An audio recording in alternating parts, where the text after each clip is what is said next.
thewellnesscouch.com, streaming wellness into your lives. This is Up for a Chat with Cyndi O'Meara, Carren Smith, and Kim Morrison.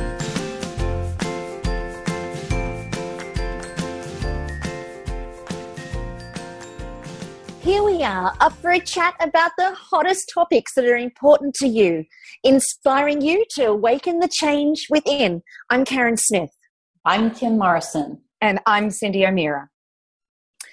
And welcome to our very special and a very extraordinary, worldwide renowned household name. The crowd goes wild. The amazing Nora Gedgaudis. Nora, thank you so much for being a part of Up for a Chat today. No, it is an honor and a pleasure. Absolutely. What a treat. Creator of Primal Body, Primal Mind. I'm reading all about you, the paleo diet, beyond the paleo diet, total health, longer life, rethinking fatigue. Hello. Yes, and I have my brand new book, Primal Fat Burner, which actually was also published throughout Australia and the UK and all of that. So that should be on the bookshelves everywhere. Yeah. That's so exciting. And we're thrilled to have you on the show to talk about all of that. Yes. So, Kimmy, you're the one who actually managed to get Nora onto the show for us. Tell us a little bit about how that all came about.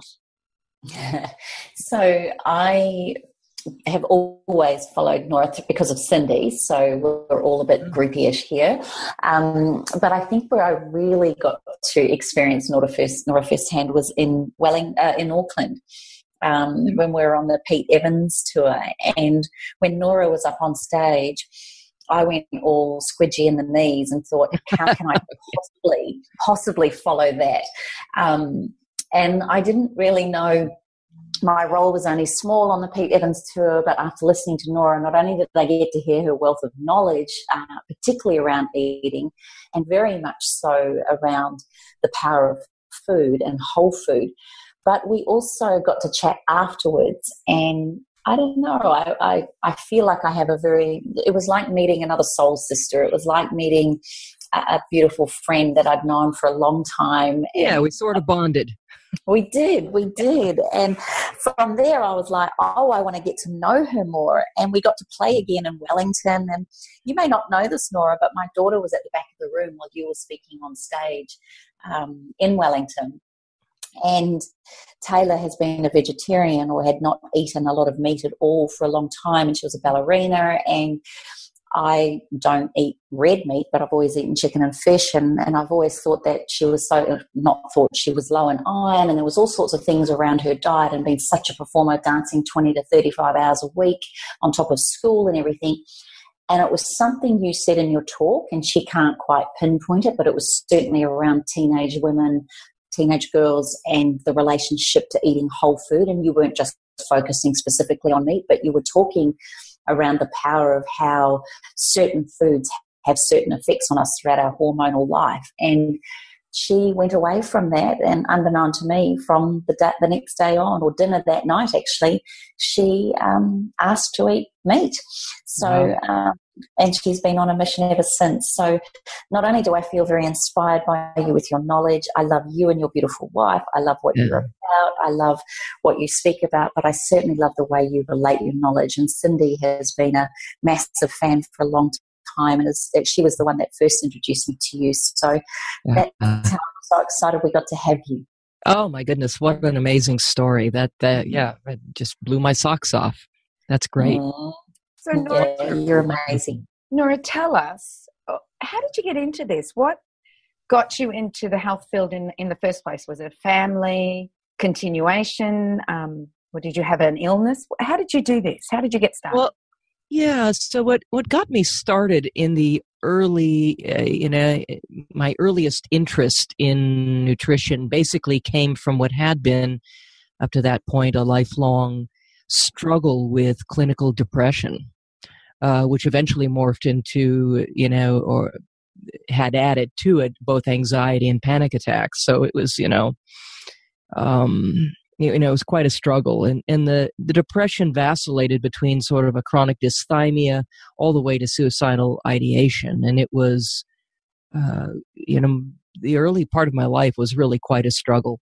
And I stumbled across, I think I became interested, early, my first year in college is when it really blossomed, my interest. And that's a longer story, but I read a book on diet and health. I don't even remember the name. It was just some pop, book. But the idea that I could change the way I felt with what I might eat or what kinds of supplements I might take was extremely intriguing to me. And as I began to dig, and I'm just sort of a truth archaeologist, so I just started digging and began reading much more more sophisticated information, much more in-depth information. And in short order, I was, I guess today they call it biohacking, but, I was trying to basically utilize nutrients in a way that could alter the way I felt. And I had some significant success with that, certainly enough to keep my interest up. And I found the topic absolutely riveting. And it became a lifelong obsession, really. And so, but, early on, I really didn't have a particular framework in which to put all this knowledge about different nutrients and different supplements and things. I wasn't thinking in terms of food. I was thinking in terms of the components of food, how I could manipulate those to feel different. And it wasn't until many years later that I began realizing I needed a more cohesive, more foundational framework in which to put everything. And early on, I guess, vegetarianism sounded like a good idea because it was a very popular health approach sort of in that genre. And so I figured, well, if that's the healthiest way of eating, that's what I want to do. And it was almost an unmitigated disaster for me. I developed an eating disorder. My depression deepened. It was not good. I can just say it was not good. And so within a little over a year of that, sort of self-abuse is what it amounted to, I eventually started eating meat again. And I did it with a feeling of resignation and almost feeling of failure. Like I had somehow, I had blown it. I couldn't even eat this, what was supposed to be the healthiest way of the healthiest diet. And I felt really, kind of ashamed of myself, I guess, in a way, but I just went back to eating meat. And it's sort of interesting, not long after that, my eating disorder sort of cleared up. And, I was still struggling with depression and all of that, but things were a little bit better. And I wasn't obsessing so much about food. So, and then it wasn't until, I guess, roughly 1991, where I had an opportunity. See, I've led a lot of lifetimes in this one. And in this particular lifetime, I was doing work in wildlife research. And I had an invitation from the world's foremost scientific authority on wolves. His name is Dr. L. David Meach, to accompany him. He was a good friend of mine at the time, to Ellesmere Island and to a location on Ellesmere Island. Ellesmere is the northernmost landmass before the polar ice cap, so we were roughly 500 miles from the North Pole. And there we lived for the entire summer with a family of wild wolves, and where we were doing behavioral research and whatever. And that was, the culmination of really a lifelong dream. If you would have asked me when I was 5 years old what I wanted to do more than anything, it would have been go to the Arctic and live with a family of wild wolves. Either that or meet Dr. L. David Meach, right? And so not only did I get to do that, but guess with who, So it was like I sat the whole summer pinching myself. Well, pinching myself and then, getting, just having terrible cravings for fat. And it was funny because right before I left for Ellesmere, I had been eating pretty much according to government guidelines, pretty much low fat and, lots of grains and legumes and, all of that, lean meat, etc. And I was quite concerned, I was doing a lot of juicing in those days, and I was quite concerned that I wasn't going to have access to fresh produce for the entire summer, because this is really remote. And it's permafrost. Nothing grows out of the ground except things that only ruminants, can eat and make anything with. So, and so I got there and discovered, rather to my surprise, pretty quickly that the last thing on my mind was a salad. And I found myself sitting on my backside on the tundra and watching wolves do whatever they do. And the whole time, with nothing better to do, and also because I just wanted it, I would be eating a lot of fat-rich foods. I went through a lot of cheese. I went through a lot of salami, and and also nut butter and nuts and things like that. And then once a week, we would make this pilgrimage quite a number of miles away from our encampment and where the den was, to a military weather station. And there we were able to, thankfully, take showers.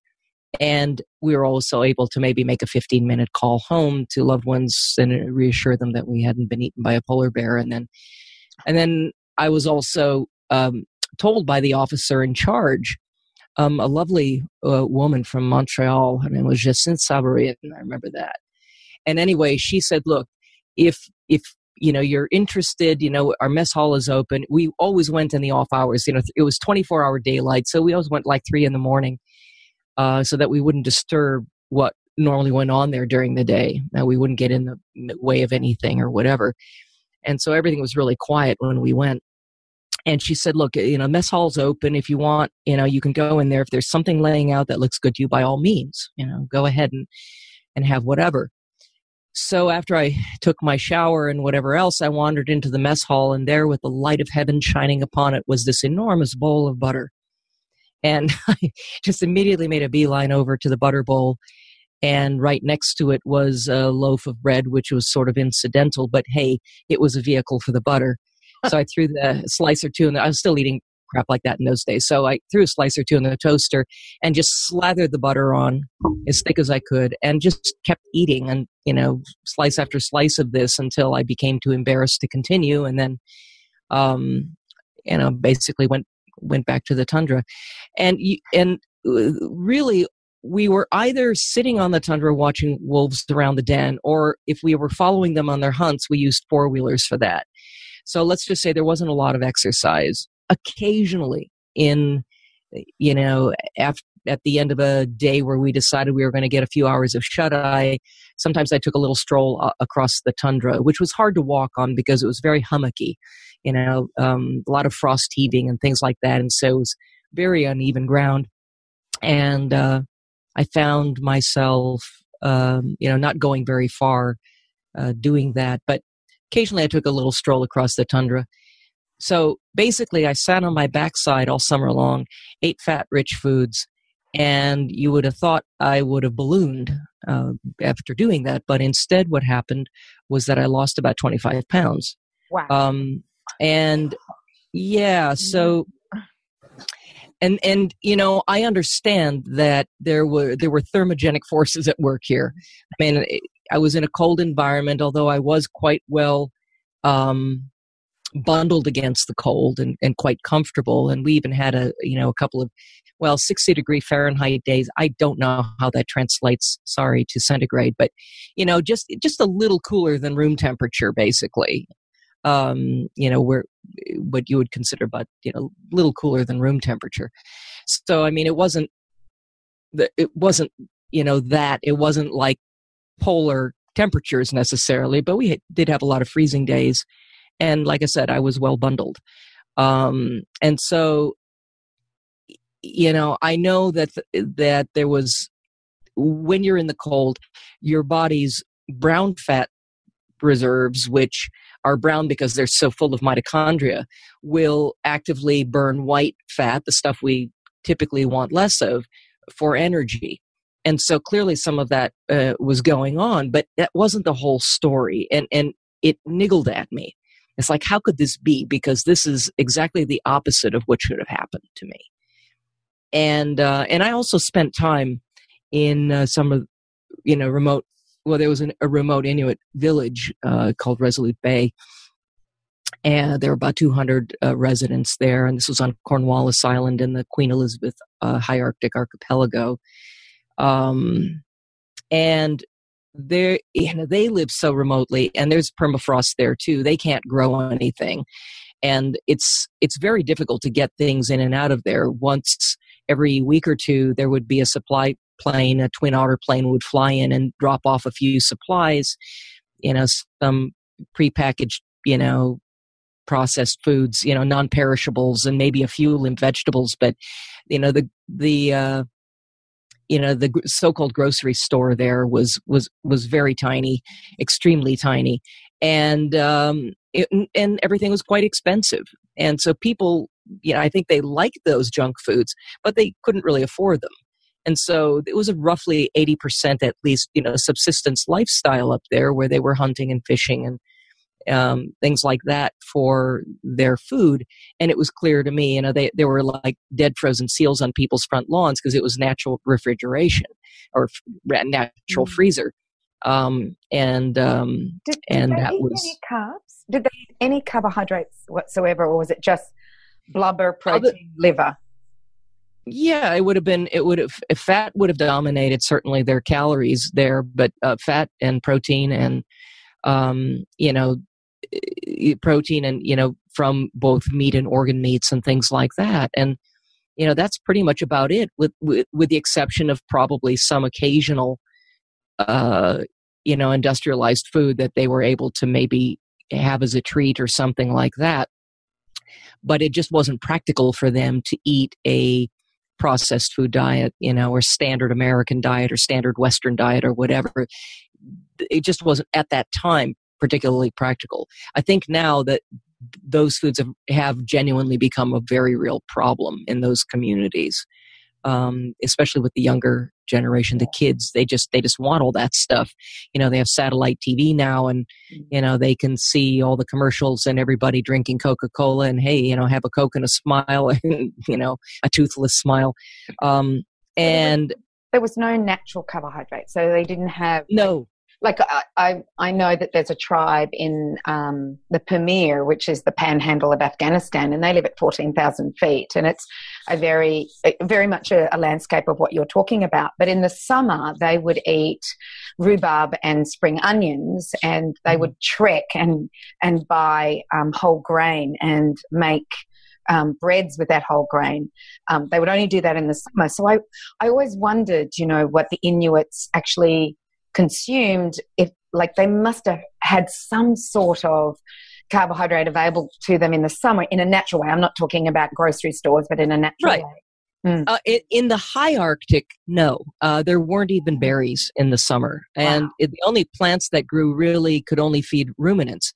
Now, I would imagine that they occasionally dined on the contents of the stomachs of the animals that they hunted, and that would have probably been it. But in terms of starch or sugar content, we're talking, negligible amounts, and I don't even know where they would have gotten it, at least from their natural environment up there.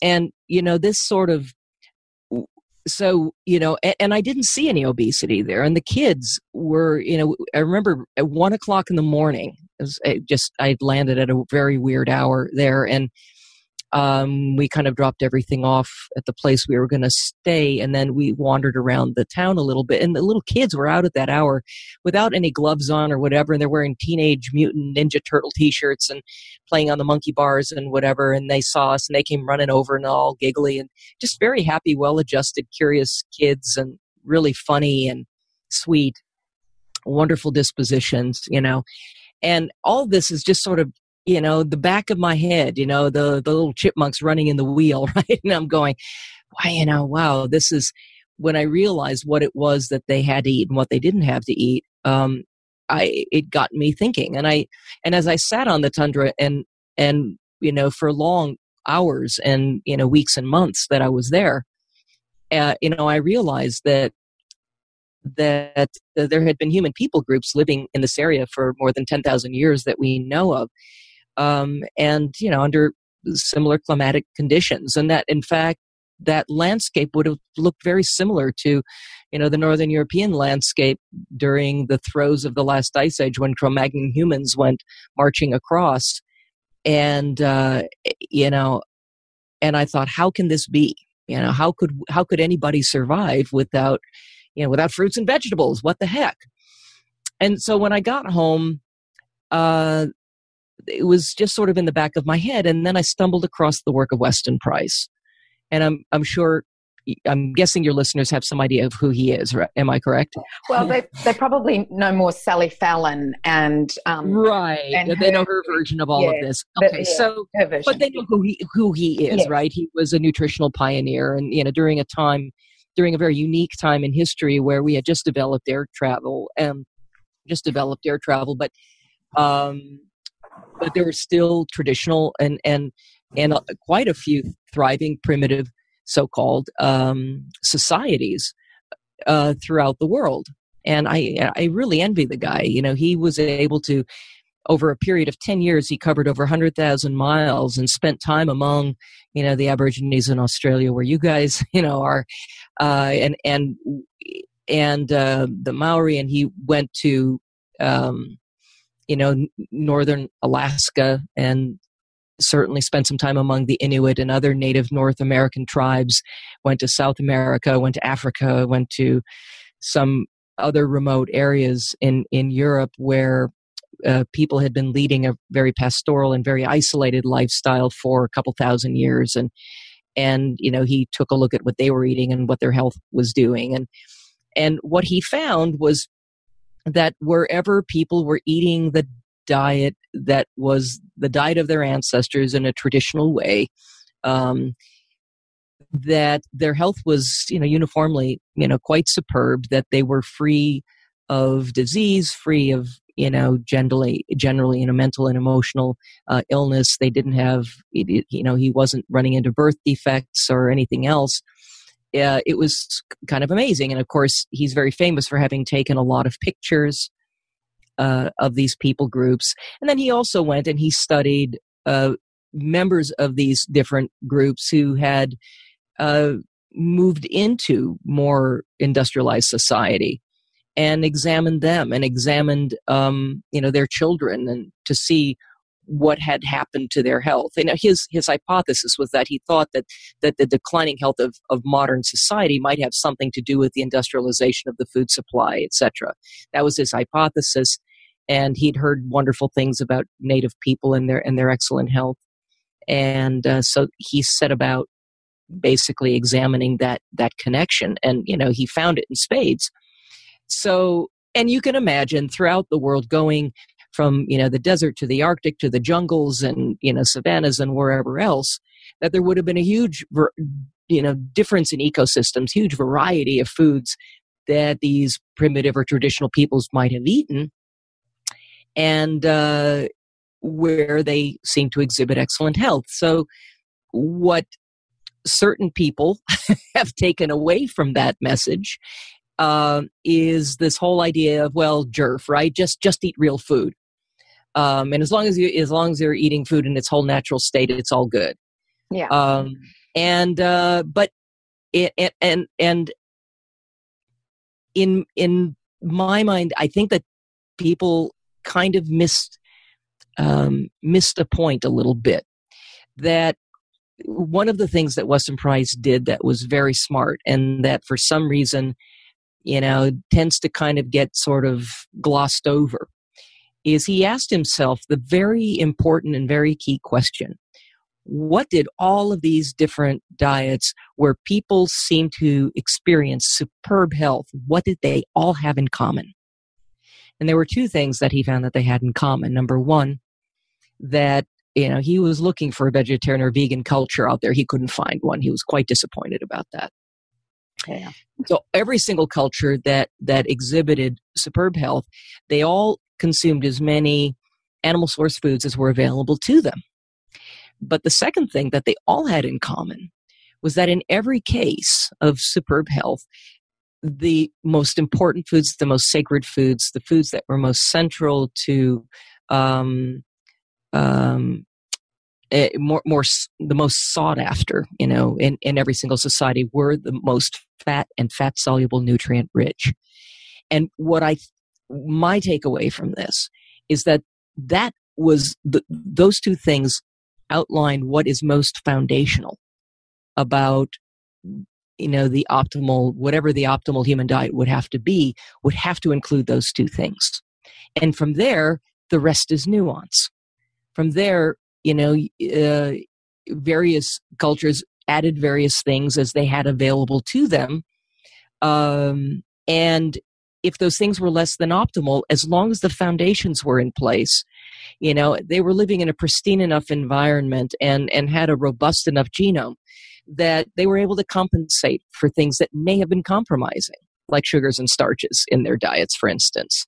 Things that may have been, getting into, finding a hive, and finding a bunch of honey once in a while, or gorging themselves on fruits, which was one way that primitive people also induced insulin resistance, was by eating a lot of fruit late in the season so that they could put some fat on for the upcoming lean months of winter.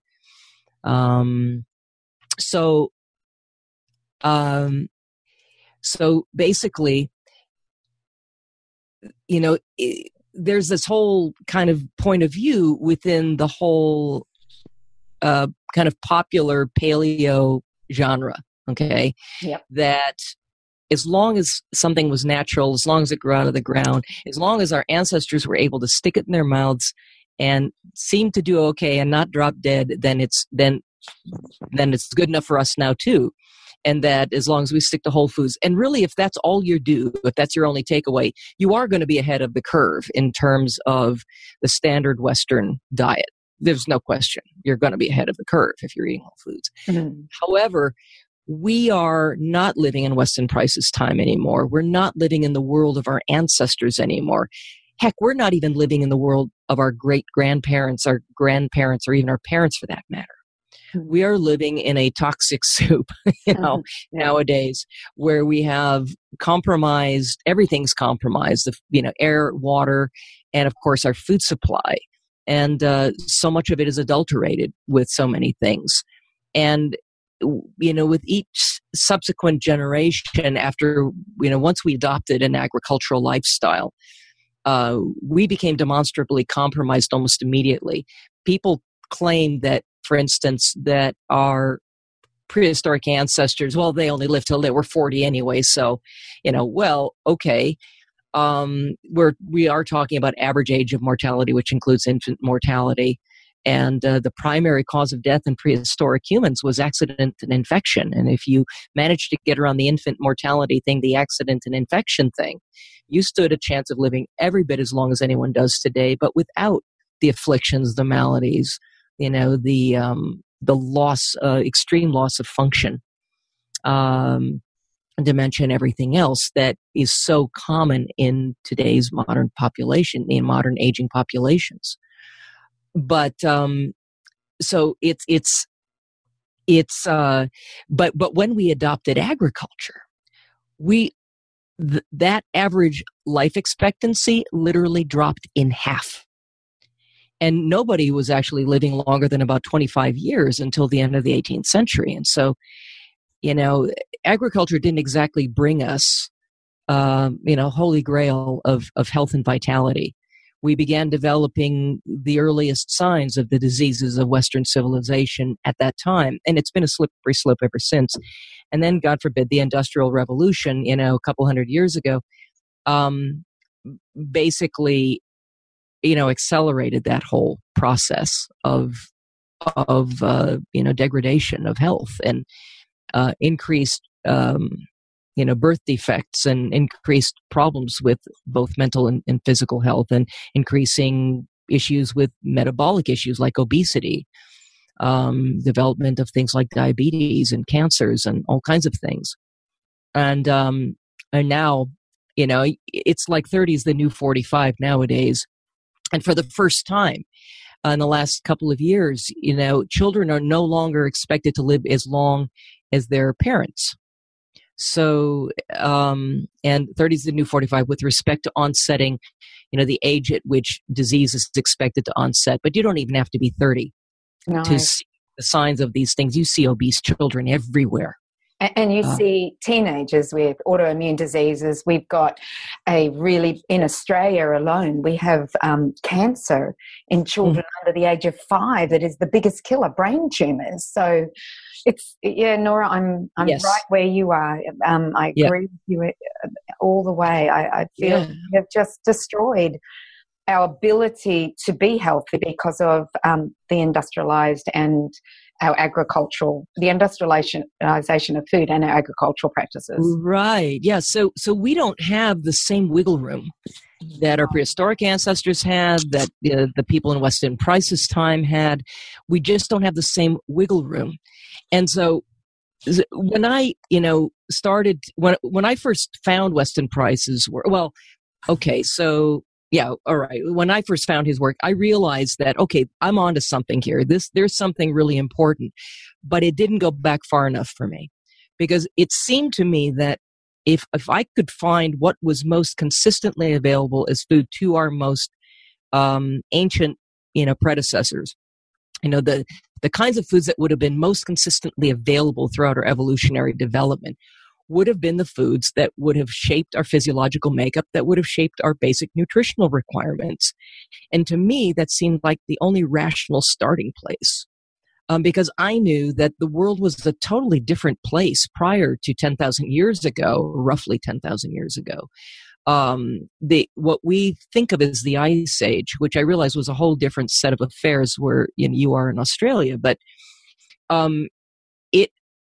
it was something that actually came to a cataclysmic end, during that about 11,500 years ago or so, and in a way that melted the ice sheets in some even estimate could have even been a matter of weeks. It was very, very abrupt. I mean, ocean levels rose hundreds of feet. Whatever, cultures or societies that were living on the coast, became submerged. We had over 120 species of megafauna just vanish in the blink of an eye. And you have to realize that from about 2.5 million years ago, at the outset of the Quaternary Ice Age, all the way up to the end of that period of glacial advance, about 10,000 years ago, we had a world filled with these enormous herbivores. And we actually had a preference for hunting them, preference for their meat. And these are animals, these enormous animals, the bigger the animal, typically, the higher the fat content. And so your woolly mammoths and things like that roughly had 50%, body fat on them or more. We would have gobbled all that up, the brain tissue, the bone marrow, whatever we could get into. And we became we basically became fat hunters is what it boils down to. To our Ice Age physiological makeup, fat to us meant survival. And survival, of course, trumps everything else. When those animals died out very abruptly, we were left with much smaller, leaner game. We still selected as much as we could for the fattest animals we could hunt, but it became, greater challenge. And I know that it's true of the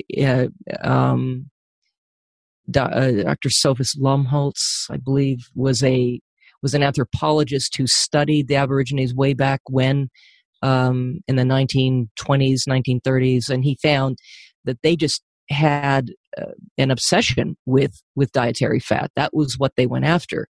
I know that if an Aboriginal hunter would kill a kangaroo and that kangaroo didn't have enough fat on it, they would leave that carcass to rot in the sun and find something else. So, very, very important nutrient. In other words, it doesn't have to be cold out for this to be important. No, it was definitely a megafauna here in Australia. Right. I think it was before the Australian Aboriginal arrived. The belief is that the Australian Aboriginal people arrived around 110,000, 120,000 plus years ago. what's interesting, and I think that you would absolutely love this, is there's a new book out called Dark Emu by Bruce Pascoe. And he actually shows that the Australian Aboriginal people, because of our tundra and our deserts and everything like that, they actually were agriculturalists as well. But they had no gluten grains. They had something called nardoo. They had another one called kangaroo grass. They had another one that was like oat and another one like rice. And it's really interesting that nobody had talked about this before until this book emerged about the agricultural practices of the Australian Aboriginal people. But they knew that they had to painstakingly prepare these grains so they wouldn't kill them. And they didn't eat a lot of them because harvesting was very hard. They were small, right. Small grass seeds, and they were very, very hard. But I'm sure that they had to adapt to that as climate change, but they were still hunter gatherers as well. They still hunted the meats, and they looked for the fats. They loved the witchetty grub. Right. Yeah. It's fascinating. I love listening to what you're saying because it's right down my alley. Yeah. Well, my understanding too is that because I went to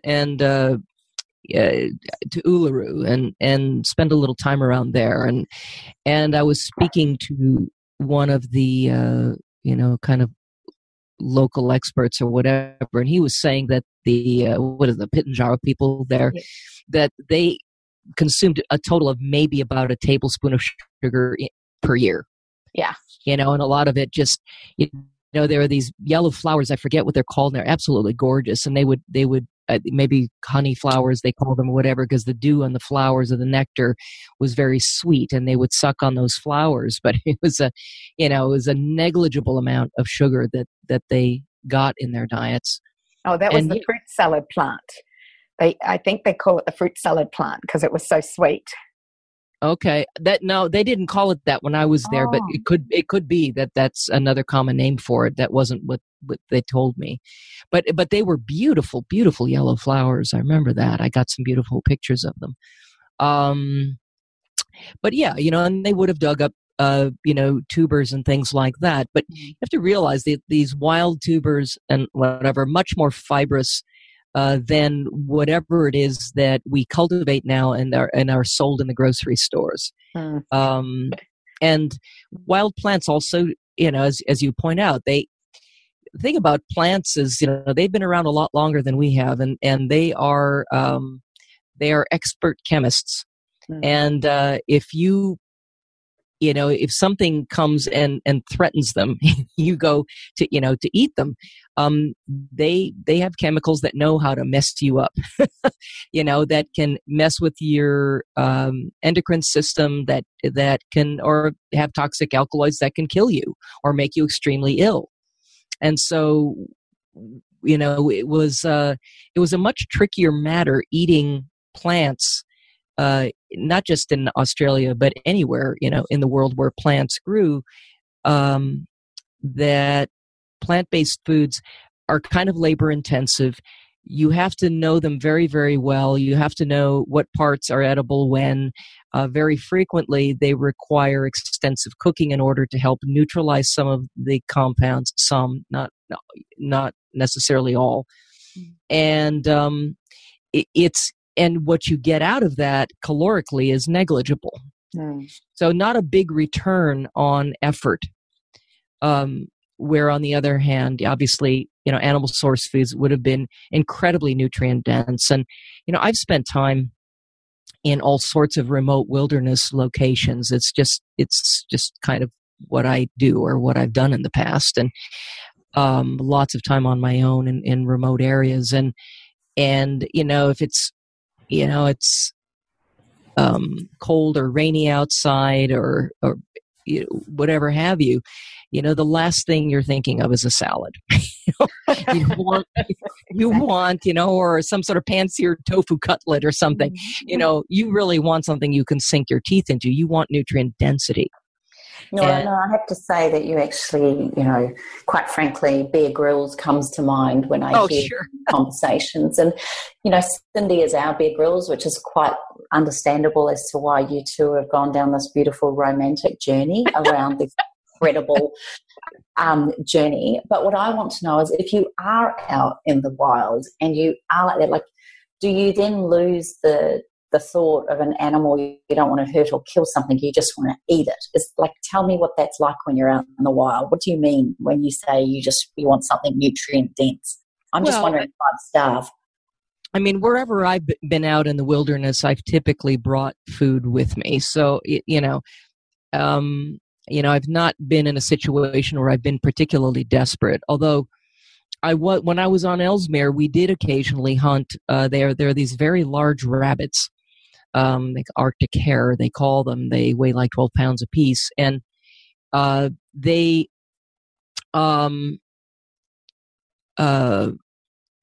occasionally procured them. Now, they weren't terribly fatty, but they had some. They did have some. And I will say that there was a very, very, I remember one day looking, at this pair of Arctic hare down on the edge of the fjord, and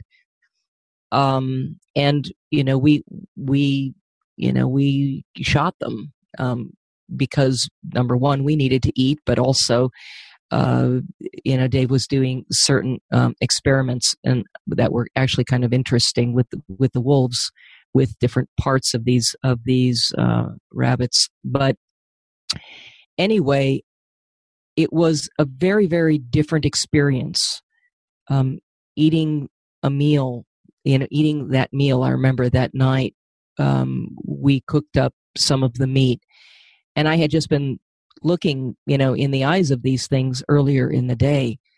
And, up to that point, pretty much all the meat I had gotten had been, just sort of handed to me, shrink wrapped, in the store. And it was a very, very different, the sense of reverence that I had, that I experienced during that meal. And I've thought quite a bit about that. And I can't help but wonder whether, and I'm looking for data to support the idea that when we have that firsthand knowing of where our food has come from, and we have that sense of sacred when we take it in, which certainly Aboriginal and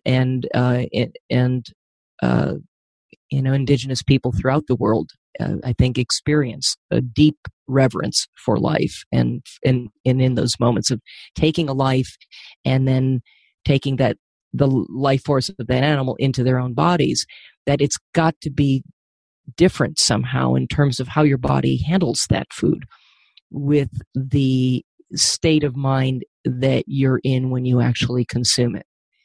As all I know is that when I ate that way up there, it was a very, very different experience for me. It's very different from buying something shrink wrapped and just, cooking it up and then slamming it down your gullet as you drive to work, right? Yeah. Very, very different. I'd like to address here, Nora, the amount of people that I hear, and I notice Carren Smith's being very quiet here because she's vegan. I'm dropping on you, Carren Smith. Sorry. Not a word. She's noticed that, Miss Carren. Nora, what I want to ask is that I notice whenever I'm hearing people speak at the moment, they always say a vegan or vegetarian diet. They don't believe that that I don't know. They must have this very narrow point of view as far as how we consumed food for millions of years before we got to this point.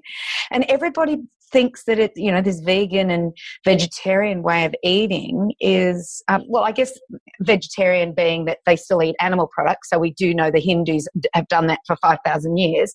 But as far as the vegans go, not that long. Why do you think this is happening? And it's our young girls that need, like our very young teenage girls that seem to be going vegan, and you can't seem to convince them otherwise that they may be doing more harm to their hormones in their body than they're doing good. Well, so I think that indigenous populations around the world from time immemorial have probably had a deeper reverence for life than anything we can comprehend today. But it didn't make them vegetarians or vegans. What it did is it gave them a sense of the sacred when they didn't even necessarily see the animals that they hunted as being inherently separate from themselves. They saw these animals as an extension of themselves and experienced the taking in of their life force as sort of an energy exchange, and recognized that their own life was, that it's all part of a cycle, right? It's not a food chain or a ladder or anything like that. It's a circle. And there's a cycle of life of which we are a part, whether we like to think about that or not. And I really think that this development of, well, I have a few different theories about why this has become more popular. Number one, I think that we are so disconnected from the natural world in which we evolved. We are so far removed from the natural world that we evolved from. We're no longer in direct contact with our ecosystem. And I think that this way, vegetarian and vegan diets are somewhat symptomatic of that. There's not a real understanding of how that cycle of life works out in nature. Because we're so removed from it, it's all very sanitized for us, and we look upon animals as being sort of cute and fuzzy. And I mean, I have been an animal lover. Look, I've been an animal lover all my life. I'm not going to make snarky remarks about, bunny huggers or anything like that. From my earliest childhood, I've worked for the Sierra Club Wildlife Task Force. I've gone door to door for Greenpeace. I've done veterinary work. I've been very, very, very active in let's just say that the suffering of anything or anyone matters to me. But I also recognize that, again, there's a cycle of life of which I'm a part. And it was genuinely hard for me to see those rabbits get killed. It was horrible for me to watch that. And I realized, again, how far removed I had been from the natural environment that sustains us all, no matter how disconnected we think we are from it.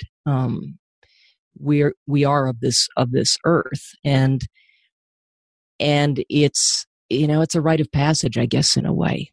Mm-hmm. And the other thing is that in the last 10,000 years or so since we began adopting an agricultural lifestyle, this made a lot of things suddenly possible that, hadn't been before. I mean, we became more centralized in our populations. We moved away from being nomadic and following the cycles of animals and plants and things like that to kind of living in one place and growing lots of grains that for one thing, I think we adopted an agricultural lifestyle in part because we became addicted to these foods. Because once grains contain opiates, for instance, natural opiates. Gluten molecule contains both gluteomorphin and protonorphin, which absolutely trigger opiate centers in the brain. Starch and sugar in general will trigger opiate centers in the brain. And of course, as soon as we figured out we could ferment this stuff into beer, the die was cast, and we were willing to go from what had been a fairly, the hunter-gatherer, work day was like 3 hours. You hunt, you gather, and you're done. And so we traded that for now 8+ hours of backbreaking labor in the fields for a nutritionally greatly inferior food to which we were not adapted as a species, and that caused tremendous health problems. Caused nutrient deficiencies and began, the process of creating, the earliest signs of cardiovascular diseases and dental caries and birth defects, and we lost bone density and began developing skeletal abnormalities and things like that. And any paleoanthropologist worth his salt can look at a set of human remains and tell you whether they're pre-agricultural or post-agricultural. I have an article. Is this where a whole lot of, I remember hearing a holistic dentist talk in Sydney once talking, he brought up all the images of the teeth, the profile of the teeth and how much that's changed so radically over the last Quite a lot, yes. 200 years. And that's where a lot of the research is coming from. Nora, do you mind if I just interject here a little bit and just ask you one question here? Sure. Can you explain through all of this? Can you just repeat? I know a lot of mums listen to this podcast, and I know a lot of mums have teenagers and children. And I would just, you had such a profound impact on Taylor in your talk. Could you just explain to us, if you haven't finished quite what you were saying before, then please finish that first. But when you get a minute, could you tell us how profound it actually is in your thoughts and feelings around particularly teenage girls, the impact of animal products and certainly the way that you speak of eating. Can you give us a little insight into that? Right. Well, look, that there are nutrients that can only be gotten, nutrients that we require as human beings that can only be gotten from animal source foods. And fats and cholesterol and all of these things become especially important during periods of growth and of, development of new hormones and things like that, the surges of hormones. And look, as human beings, we have, now let me back up.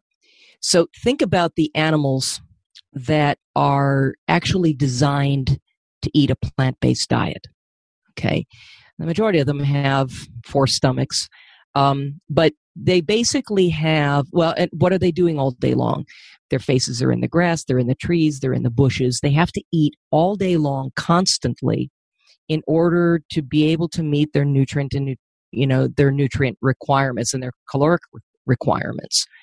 And but it's very interesting because even a cow, we'll just use a cow as an example, still gets roughly 70% of its caloric intake from short-chain saturated fats from the bacterial fermentation of all that fiber that they consume. And it's the bacteria that actually are able to take so even herbivores are actually, all large mammals are designed to get their primary caloric intake from fat. But in the case of herbivores, they have a fermentative digestive system that has the ability to extract all of the nutrition from plant-based foods, and that they can then do their, build their tissues with and sustain themselves calorically with. But human beings, on the other hand, we don't have a fermentative-based digestive system. We have a hydrochloric acid-based digestive system. We're designed to get a lot of nutrients from animals that have synthesized certain things for us. The omega-3s, for instance. So there are the two fatty acids most responsible for human cognition. We have to realize that our brains are basically made up almost entirely of fat by dry weight. And our brains are constructed from the very fats that we supply it with what we choose to eat. And the 2 fats that are most responsible for our unique human cognition are these 20 and 22 carbon fatty acids, arachidonic acid and docosahexaenoic acid, both of which within our food supply are exclusively found within animal source foods. Now, with respect to docosahexaenoic acid, which is this elongated form of omega-3, and it's the DHA part of EPA and DHA, right? You can't get this from flax oil. You are not going to get this from chia oil or walnuts or sachanichi oil or any of these other plant-based fats, plant-based sources of alpha-linolenic acid. There's an entire elongation process that needs to occur for even under ideal circumstances, even 6% of the alpha-linolenic acid converting into EPA. and probably none of it will convert to DHA. And that, if DHA isn't in your diet, it's not in your brain. And we have to have it with what it is that we choose to eat. And if you are of Northern European descent, if you are of Celtic descent, of native descent of any kind, you don't have the delta-6 desaturase enzyme that you need to even take the first step in that elongation process. Okay, so if you have a developing brain, a rapidly developing brain, animal source foods are absolutely central to that. There's something, referred to in anthropology or paleoanthropology, whatever, called the expensive tissue hypothesis. And it's based on the idea that our human brain is extremely expensive in terms of its ongoing energy requirements. And it's interesting to point out that, creatures with big brains don't necessarily have a metabolic rate any faster than those with smaller brains, but the metabolic requirement needs to be compensated for in some other way. And this metabolic requirement over the course of our evolution has been progressively met by offsetting the size of our guts as compared to our primate ancestors. So, humans basically have a much smaller digestive tract than our closest, say, primate relatives, say the chimpanzee, for instance. Human colon, which is the most fermentative part of our digestive system, makes up maybe 20% of our total digestive system, whereas in something like a chimp, it's at least 52%, right? They look like they've been drinking beer all day. They've got these big barrel guts that are fermentation vats that are much better designed to make use of plant-based foods. But even chimps, all great apes, with the exception of gorillas, eat some meat. And gorillas have a brain about a third the size that would be expected for a primate of their size. Chimps will hunt and eat meat, but it's usually small amounts and fairly lean. But even chimps get at least 60% of their caloric intake from the short chain saturated fats from the bacterial fermentation of all that fiber that they consume. So again, we have very different digestive tracts, as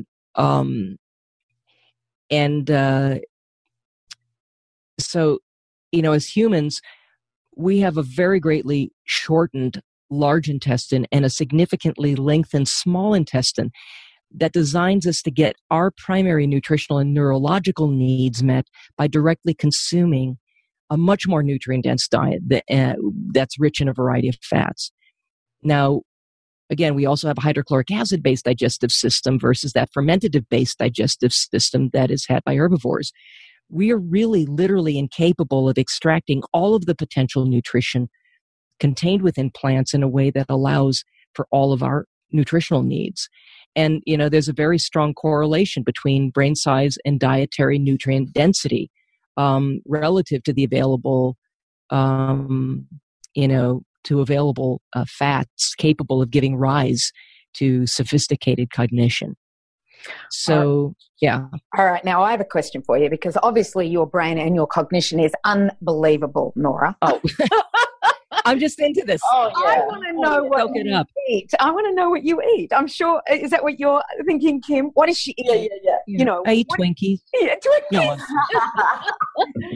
can you give us a typical beautiful day of? I know you've just been out in the garden, I think I heard you say.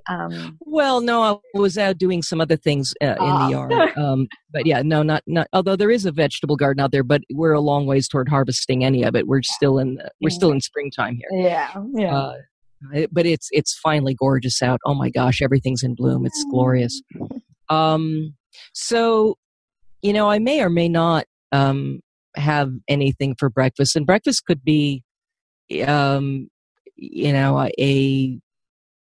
something as simple as maybe a hard-boiled egg or something like that. I can only really eat duck eggs. I don't tolerate chicken eggs. For some reason, duck eggs are okay for me.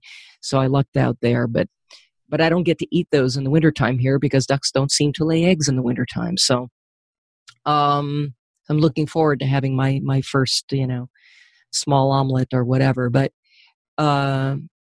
But if I do eat breakfast, it could be a cup of, full fat bone broth, or, roasted marrow bone or something, or maybe a pastured heirloom, pork patty, maybe 2-3 ounces. What I'm describing, by the way, is the dietary approach that I advocate for is not a high protein diet. It is not a high meat diet. I'm very much about moderating protein intake, and one of the reasons for that is that, when I looked at what our ancestors did and thought, okay, well, is that reason enough for us to do the same? And how would we know? How I answered that question was by going and looking at what goes on in longevity research, because that is able to point out the kinds of things that are likeliest to not just extend our healthy lifespan. If we're extending our healthy lifespan, we're doing it in part by avoiding disease. So, and there are 2 basic principles that have emerged from nearly a century now of longevity research, but only in recent years.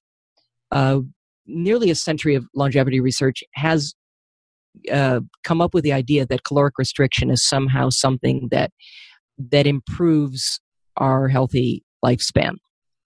But they didn't know why. It seemed counterintuitive. And it wasn't until relatively recent years, in the last decade or 2, that they discovered the reason why. And it involves 2 mechanisms. Number one, the less of a demand that we have for insulin over the course of our lives, the longer we will live and the healthier we will be by far. That insulin isn't a blood sugar hormone, because insulin is identical in its molecular structure, whether you are a yeast cell or in a planaria, or in a primate. It's about the coordination of energy stores with reproduction and lifespan. And in the case of us mammals, it will take excess nutrients and move them into storage in case of a famine.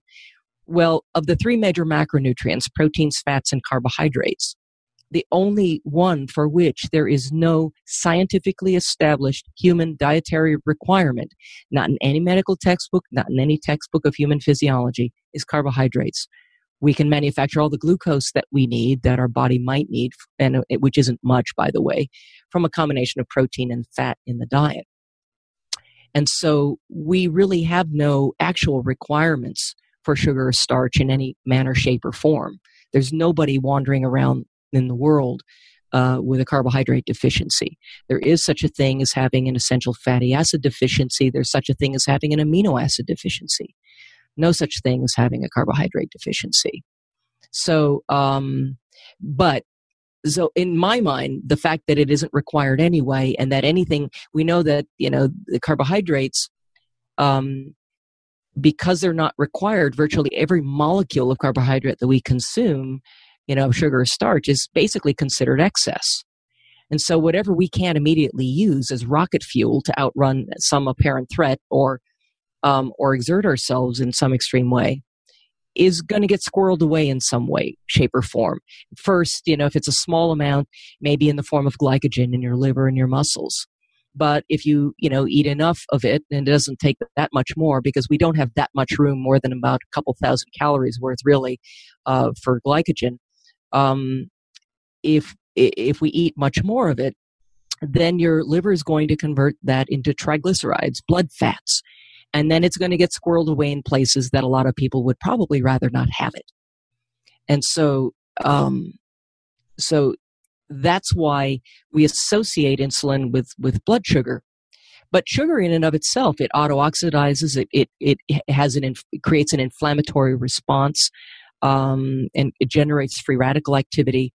It's not a, if you, eat, say, I don't know, a spoonful of lard or something like that, which I don't know why anybody would do, but then you're actually going to be pretty metabolically quiet with that. Now, there isn't going to be a whole lot that happens that is going to be ringing alarm bells in your body. But if you, eat a big spoonful of sugar, that is an emergency. Your body sets about, generating quite a lot of insulin to get that out of your bloodstream as quickly as possible, because it is inherently damaging. Both insulin and sugar do damage to your blood vessels. And so your body attempts to kind of get that out very quickly and burn it off as fast as it can. So it will always burn the sugar first to get it out of there. But we're not designed to just rely on sugar alone. That's not, nature would never have been so stupid as to make us reliant on something so unreliable, something that you have to eat every 2 hours in order to maintain. If we were truly dependent on sugar as a primary source of fuel, glucose, because we hear that medical authorities will tell us and dietary authorities, oh, you have to have glucose to run everything. You have to have glucose to run your brain, to run your organs. That's a misleading statement. It is only provisionally true.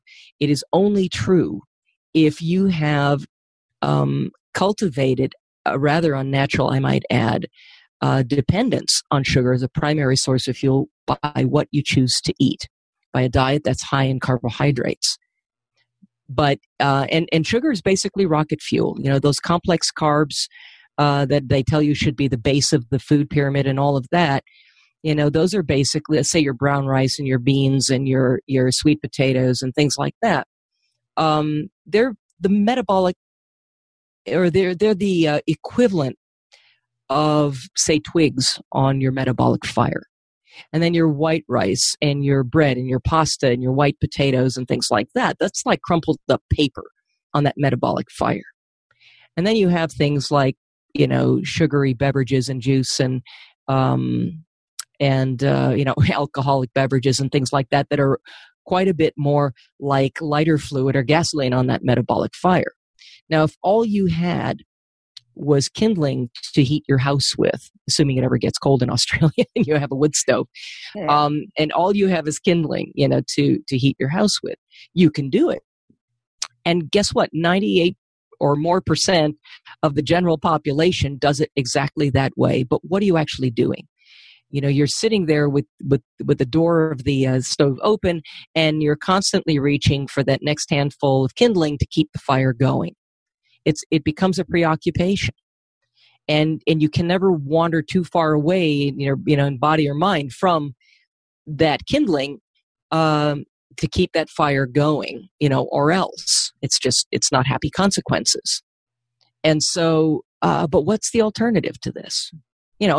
Or say, for instance, in the middle of the night, you wake up and, at 3 a.m. and it's cold and you look at, oh my God, the fire's going out and you've got to, stuff it full of paper or whatever. There's an analogy here, by the way. Because a lot of people have trouble sleeping because they get low blood sugar at night. Yeah. But what's the alternative? Well, what if instead you just put a nice big fat log on the fire?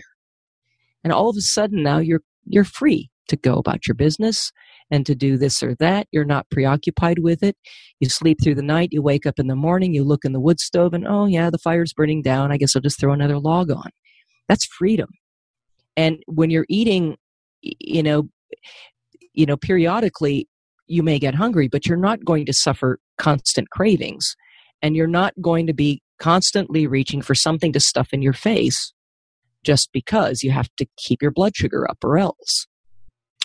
And that, fat provides, by the way, double the calories per gram of sugar or protein, but it actually has the potential to provide more than 4 times the energy. We store it quite efficiently. And if you cultivate a fat-burning metabolism as opposed to a sugar-burning metabolism, you take the sugar out, you tell your body, okay, don't be looking for that. It ain't here. So here's what you have to work with. Your body then becomes very efficient at making use of fat as a primary source of fuel. And your brain can start to run on almost nothing but ketones, which are kind of the water-soluble energy units of fat produced by your liver in response to a low carbohydrate intake. And your brain actually runs better on ketones. And here you have now an incredibly stable and reliable source of fuel, even in the absence of regular meals. And even the thinnest person listening to this right now probably has at least 100 to 120 or 150,000 kilocalories of fat on their body that they could be tapped into as fuel ongoing. even again, in the absence of regular meals. Yeah. If you're metabolically adapted to doing so. And I know the image that comes to mind for me is sort of a huge gasoline supertanker going down the highway. And you see them pull into gas stations, they've got thousands of gallons of gasoline, rolling around in the big tank and back, but they're pulling up to the gas, to the gas pump to pour fuel into this tiny little tank, because they're not obviously tapped into that bigger tank. And it's sort of metaphorically what humans are doing all the time. If you're overweight and you want to lose weight, you're not going to lose weight. You're not going to get good at burning fat by burning sugar all day long. In fact, it's impossible if you're producing insulin to burn any fat. If you're producing insulin, fat burning comes to a screeching halt.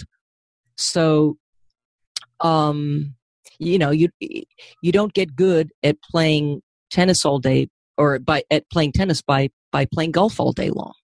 You get good at doing something by doing it. And doesn't it make sense that we would have been designed in a way that would have taken advantage of our actual unique capacity as humans, our brain's unique capacity as humans of being able to run on almost nothing but ketones full time. We're the only species. And it's interesting that True. We were literally species, aren't we? There's no other species on the planet that actually does what we do, and that's produce ketones from eating fats or having fats. Well, other animals can produce ketones, but no other animal has a brain that can run on ketones full time to the virtual exclusion of anything else. Because there's some couple that can do it for short periods of time, but not full time like we can. Like I had heard, I've been listening to Dr. Veach.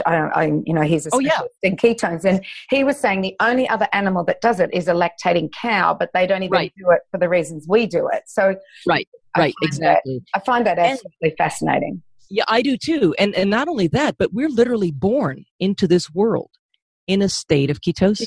Yeah. Yeah. Babies come into this world burning ketones. Ketones, once that onset of suckling takes place, ketone bodies become the major fuel for brain development. And children don't start craving carbs until we start feeding it to them. Right? And so our brains are constructed from the very fats that we supply it with what we choose to eat. And we're not potato heads. We're not grain brains. We're fat heads. And it's sort of interesting that since the time where we adopted agriculture about 10,000 years ago until now, so in the last 10,000 years, we've actually lost just over 10% of our brain volume in the process. We went from a diet that was roughly 90% meat and fat to one that is almost the opposite. We're almost a full-on carbohydrate diet. And you would think that if carbs were the thing that we had to have, and that was the best thing for our brain, that our brains would have exploded in size by now, because we're doing this unprecedented thing. We're eating a carbohydrate-based diet for the first time in all of our evolutionary history, right? This is unprecedented, and it's not working out quite the way we might like. And right now the statistics are that 1 in 2 people by age 85 will have Alzheimer's disease. And and I have a close family member that is dying of that very horrible disease right now. This is, and by the way, Alzheimer's has also been termed type 3 diabetes. And what are these amyloid plaques but glycated tangles of proteins in the brain, right? Yeah. It's the brain loses its ability to make use of glucose and then starts to shrink away. And one thing that they have found can have a profound effect on stalling and even potentially to some degree reversing the process, or at least reversing many of the symptoms, is a fat-based ketogenic diet. In fact, the benefits associated with a fat-based ketogenic approach to eating, which involves the virtual elimination of sugar and starch from the diet, less than 50 grams a day of those. The moderation of protein, So no more than, say, I think it's, for you guys, I think it's 60 to 90 grams of meat or fish or eggs or whatever in a given meal. So there's about, in 30 grams of meat or fish, I'll put this in your metric terms, there's about 7 grams of protein. You really don't want to exceed about 21 grams of protein in any given meal, because there's the second mechanism behind aging. And, again, our ancestors ate a lot of meat, but that wasn't necessarily optimal for them, and it's not necessarily optimal for us either. We are absolutely very elegantly designed to make use of animal source foods as a primary source of nourishment. There's no question about this. We have that hydrochloric acid-based digestive system that is triggered by the consumption of complete protein from animal source foods. And that then sets up the whole digestive process, and helps optimize the whole digestive process the rest of the way down, from what our gallbladder does to what our pancreas does, and on down the pike, through all this pH signaling. But Nora, can I just interrupt you? Sure. The freaky thing is that we're running out of time, and sure. I just would love to continue this, and hopefully we could do another podcast, because I'm just blown away. I have never felt so quiet sitting here listening to someone can be asked such a simple question and give us the absolute. No, it's more like, how do you know so much? How do you people do this? How do you? It's what you're eating, isn't it? Yeah, well, there you go. I like to think that it keeps my brain firing on at least one or two cylinders anyway. I just love how your mind goes, and how what I get from you is that it's never a simple answer. So when we hear people say you should go on the ketogenic diet, or when you hear people say vegetarian's best, or when you hear people say that paleo is the best, it's actually, like you said at the beginning, more around the biohacking, but understanding. If you can understand, I never even thought about, I haven't given it a lot of thought around the big pot bellies of the orangutan and the fermentation processes and all of those sorts of things. So from my perspective, you've given me such a big awareness. And just before I know Cyndi and Carren finish up, I just wanted to ask, you gave me the most phenomenal recipe food for my cat.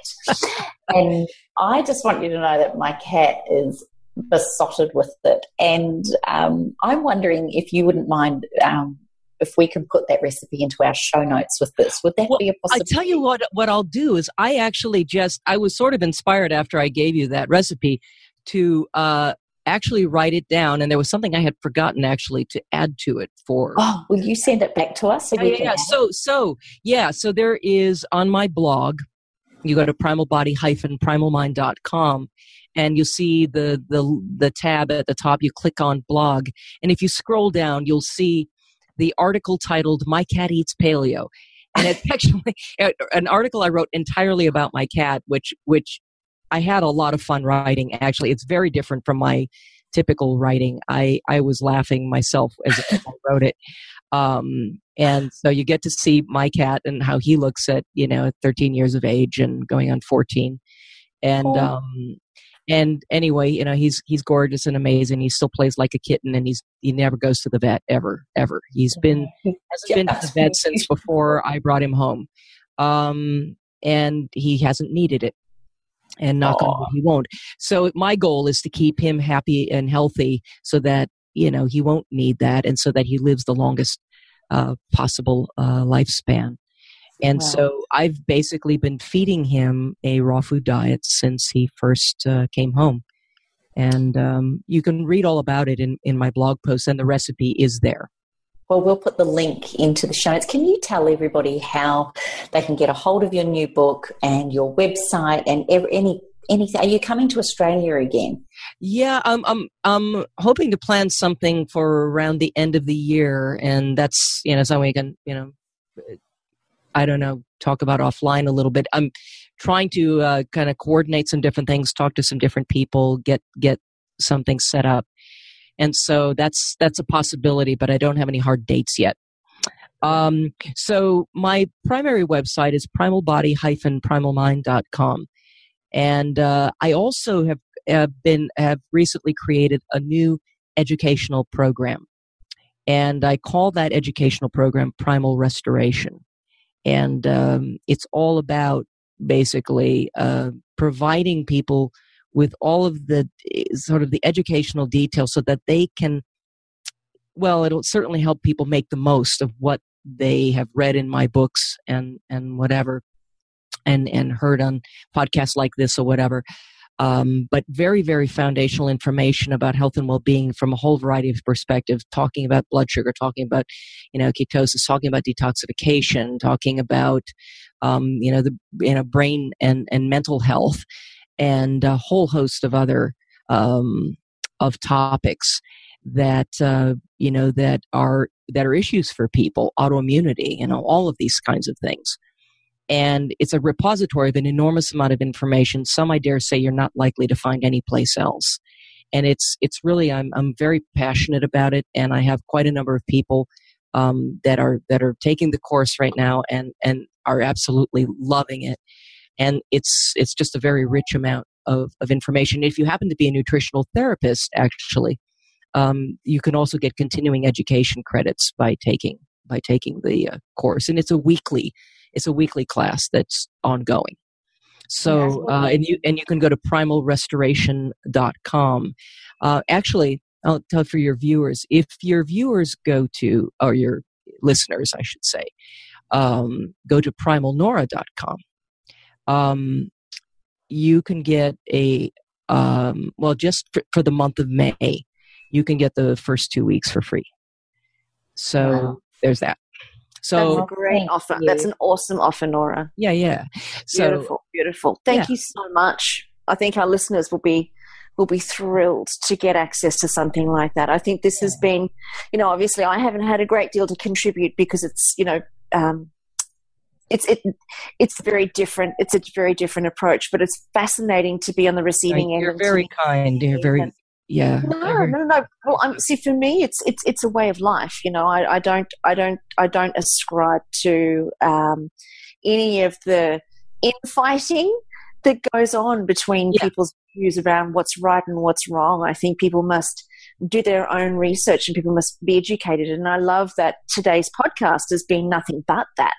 And I think that that's, for all of our listeners out there who have an interest in this way of eating and really want to take it to the next step, I feel like you're in super safe hands. So, Nora, thank you so much for being a part of today's podcast with us and sharing your beauty, your knowledge, your information, and obviously your deepest heart's passion with us. Thank you. Thank you. You're very, very generous for saying so. Yes, thank you. You're amazing. We love you, gorgeous.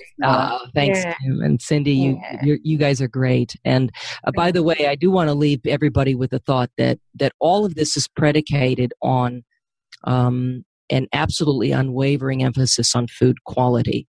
When I talk about animal source foods, I'm not talking about feedlot food. I'm talking about animals that have been allowed to live out in fresh air and sunshine and eat a diet that is natural and healthy for them. Yeah. That is the only way that this can work. So. And I think a lot of our listeners, certainly our devotees, it would ascribe to the same view on that. It's all got to be humanely based and organic and clean, So, Nora, this has been amazing. Thank you so much. And for all of our listeners, you guys have got access now to all of the websites where you can reach out to Nora. You can investigate her courses that she's got coming up.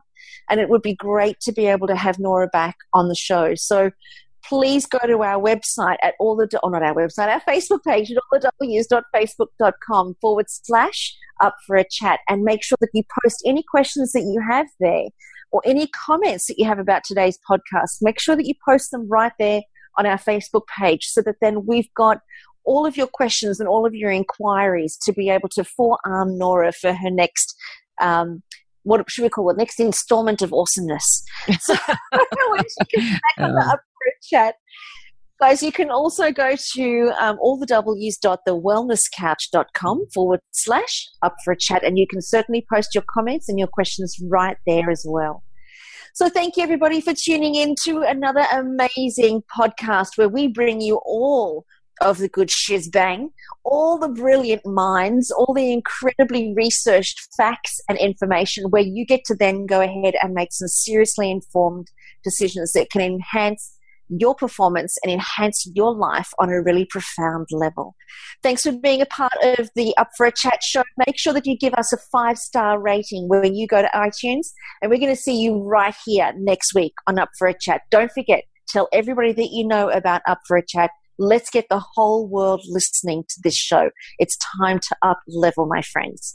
We're going to see you next week. Big hugs coming your way. Bye, everybody.